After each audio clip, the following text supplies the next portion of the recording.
ये सब के सब जल के मर जाते हैं। दरम्यान ही मोनोरेल का बंद पडली याची दोन कारणं दिली जात आहेत। तांत्रिक बिघाडामुळे मोनोरेल बंद पडल्याचं माहिती जी आहे ती पालिका प्रशासनाकडून देण्यात आली, तर गर्दी जास्त झाल्याने बिघाड झाल्याची माहिती देण्यात आली आहे। मोनोरेलमध्ये एकूण 342 प्रवासी असल्याची माहिती महानगरपालिकेचे अतिरिक्त आयुक्त अश्विनी जोशी यांनी दिली। किती प्रवासी होते त्याचा जो आकडा आहे त्या प्रवाशांना सुरक्षितरित्या खालती आणल्यानंतर आपल्याला लक्षात येईल, तो आपल्याला देण्यात येईल।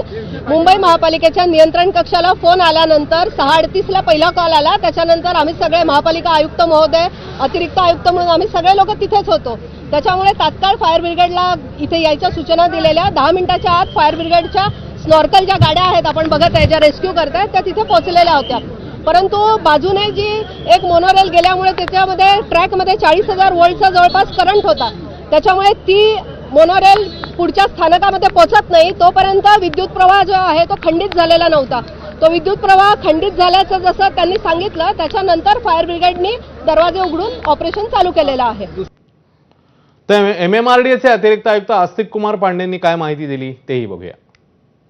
आता यामध्ये जेव्हा क्षमतेपेक्षा जास्त प्रवासी होते आणि आता 15 वर्ष आपले 10-15 वर्ष झालेले आहे मोनोरेलला ऑपरेशनल असल्यामुळे आता इथे वळण होता। तुम्ही बघू शकता आहे की ज्याच्या जे करंट कलेक्टर आहे त्याच्यासोबत ट्रेन एक तरफ प्रवासी जास्त आले आणि त्याच्यामुळे करंट कलेक्टरचे त्याचा कनेक्शन सुटला। करंट कलेक्टरचे जे ट्रेनचा संपर्क होता ते सुटल्यामुळे त्याला करंट नाही भेटला आणि ट्रेनचा इमर्जन्सी ब्रेक लागला। ट्रेनच्या इमर्जन्सी ब्रेक लागण्याची जेव्हा आम्हाला सूचना भेटली तेव्हा यामध्ये SOP अशी आहे की आमची जे दुसरी मोनोरेल आहे त्याला आपण पाठवला याला पुल करण्यासाठी, कपलिंग करण्यासाठी। परंतु जे इमर्जन्सी ब्रेक लागला होता त्यामध्ये आपण यशस्वी नाही ठरलो, त्याला आपण रिलीज नाही करू शकलो। तदनंतर तो आपला जे BMC आहे त्याने इथे येऊन चांगली पद्धतीने रेस्क्यू ऑपरेशन केलेलं आहे।